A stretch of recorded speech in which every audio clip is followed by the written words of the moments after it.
Hey everybody, it's Mike Frieder here with On-Call Compliance Solutions, and I'm back with another compliance tip of the week. This week we're talking about CMMC Control CM L2-3.4.9, Control and Monitor User-Installed Software.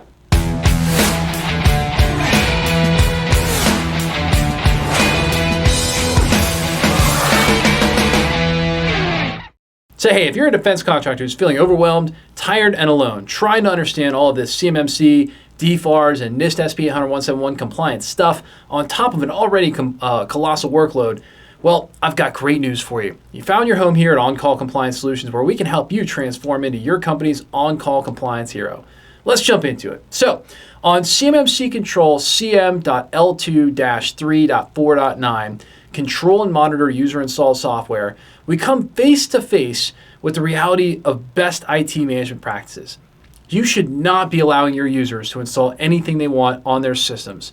Not your CEO, not your CFO, not your COO, not your floor line users, nobody, okay? In fact, you really shouldn't let them install anything that you don't approve in an ideal situation. And apparently, these NIST requirements mandate this practice be put into place. So now you have a real excuse to go back and explain why this has to be put in place, because you have to by law. At the end of the day, viruses, spyware are typically a result of systems where the installation of virtually anything is possible and software is not monitored. Again, it's really tough to install a virus if it requires an IT admin's approval. To keep systems secure, you must be doing both. Let's take a look at what the assessors are looking for on this one. So, 3 things they're looking for. 1, determine if a policy specifying whether whitelisting or blacklisting is to be implemented and is specified.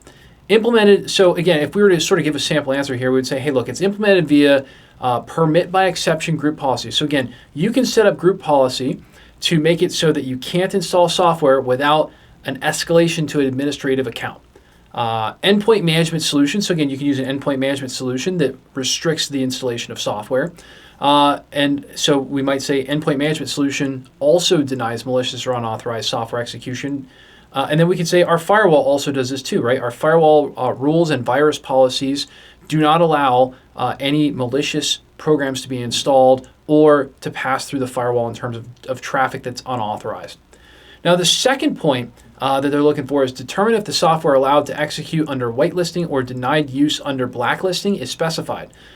So here we'll answer software which is allowed to execute is specified in the organization's baseline configuration and network inventory documentation. So again, in our documentation, we're going to talk about the software itself that is allowed under whitelisting or, again, deny all by blacklisting. So this is where your software inventory comes into place. You know you're supposed to have that in your system security plan and accompanying documentation. And again, it's mandated here.